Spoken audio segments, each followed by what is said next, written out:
development of IoT-enabled devices for monitoring system. He obtained his BE Electronics and Communication in the year 2006 and obtained his ME degree in Embedded System Technologies in 2012 from Anna University and obtained his doctoral degree PhD in Wireless Sensor Networks in the year 2018 from Kartagam Academy of Higher Education, Coimbatore. He had 40 years of experience, out of which 2 years in the field of software testing. He published 15 research papers related to IoT and wireless sensor networking in leading journals and conferences. He has authored 4 books and book chapters, and he has filed 3 patents. His area of interest includes wireless sensor, WiMAX, Wi-Fi, and Internet of Things.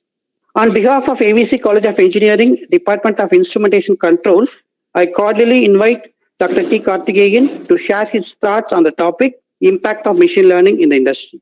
Welcome you, sir. Thank you. Thank you.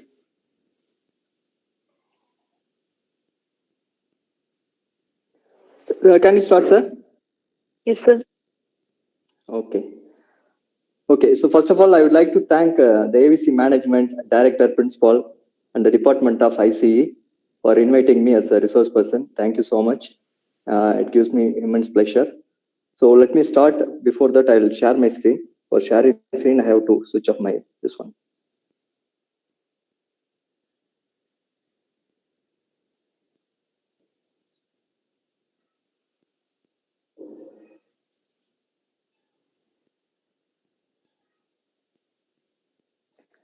Can you see my screen, ma'am?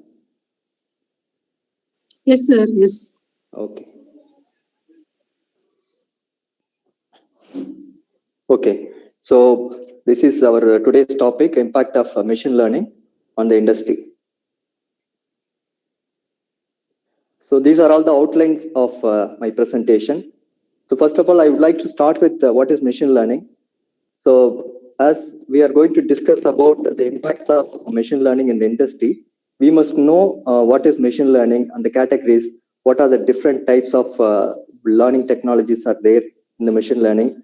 And also, we are going to check what are the different possibilities to introduce the machine learning in the industry. So that's what we are going to cover in the first phase. And the second phase, I'm going to cover what are the different impacts on the different industries by using the machine learning. So this is the outline of my presentation. Let us first start with the machine learning. What is machine learning? I hope you are seeing my diagram here. So consider this following figure that shows a plot of house prices. This is showing the plot of house prices versus its size in square meters. So this graph is showing the house prices and the prices diagram. So after plotting the various data points on the XY plot, we draw a best fit line to do our predictions.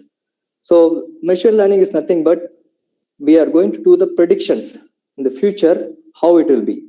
So this is all about the machine learning. For that, we have a lot of technology into it. So in this particular diagram, what we are going to check is in the future, how the prices will increase or decrease. So this is what we are going to check with this.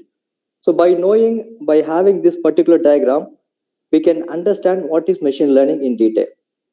So we will feed the known data in the machine learning. Machine learning technology, first we have to feed the known data. By using the known data, we can find the unknown data.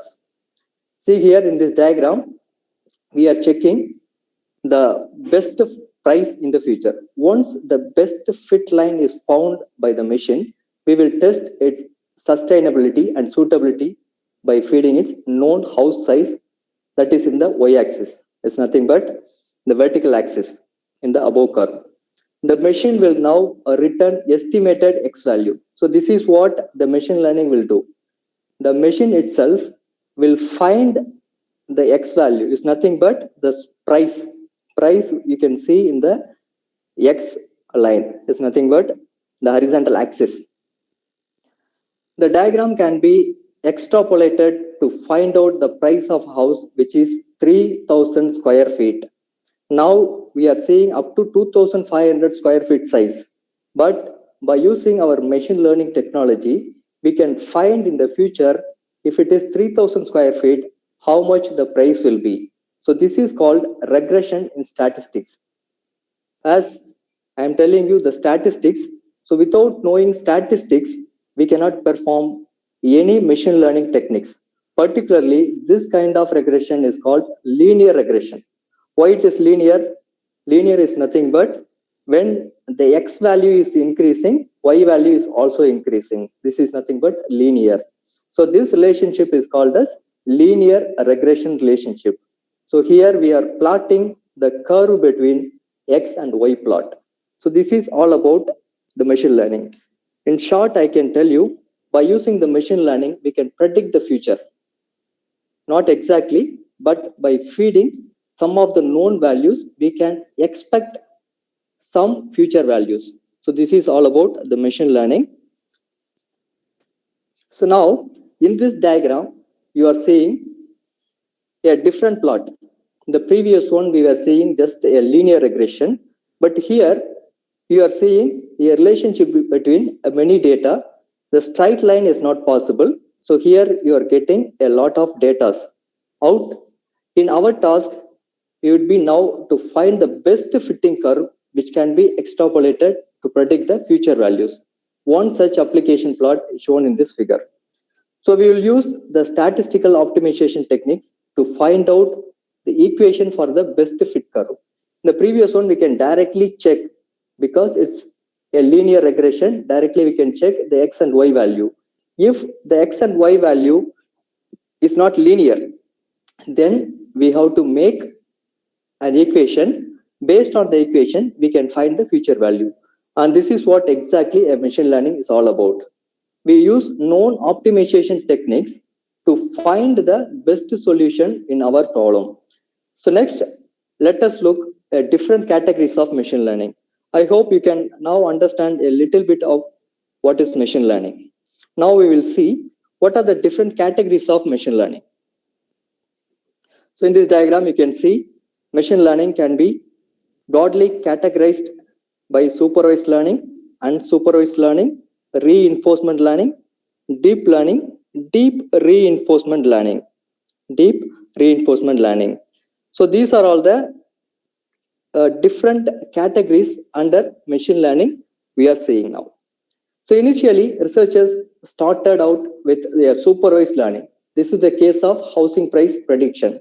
So in the first slide, we have seen a supervised learning example and followed by unsupervised learning, where the machine is made to learn on its own without any supervision.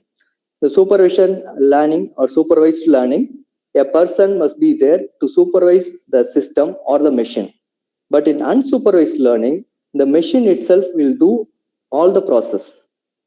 And scientists discovered further that it may be a good idea to reward the machine when it does the job expected way, and there come the reinforcement learning. So this is what is most important.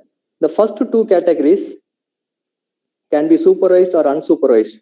But when the machine is doing its job in a perfect way, then we have to give the rewards to the system. Based on the rewards, the system will work better. So this is called as reinforcement learning. Very soon, the data that is available these days has become so enormous that the conventional techniques developed so far fail to analyze the big data and provide us the predictions. So here comes the big data analysis. So nowadays we are getting lot of data, enormous amount of data. So by using those data, we cannot apply all these data and we cannot predict the future. For this reason, we have to embed this big data into machine learning. So this is nothing but a deep learning where the human brain is simulated in the artificial neural network. Artificial neural network can be a part of this machine learning. It can be created a binary computers by using this particular technique. The machine now learn on its own using the high computing power and huge memory resources that are available today. So previously, by having a less amount of power, a less amount of storage, we cannot predict exactly the informations. For that reason, nowadays we are having a system with a lot of memory and a processing techniques. By using those techniques, we can exactly predict by using artificial neural networks technique. It is now observed that deep learning has solved many of the previously unsolved problems. So by using this latest technology called artificial neural networks, most of the unsolved problems can be solved nowadays. So the technique is now further advanced by giving incentives to deep learning network as award that finally comes deep reinforcement learning. As I said before, when the system is doing its work properly, then we have to reward the system. Once it is rewarded, then this reinforcement learning can be called as deep reinforcement learning. So these are all the different categories of machine learning. So this is only a broad categories of machine learning. There are many categories. Now we have seen only a limited and important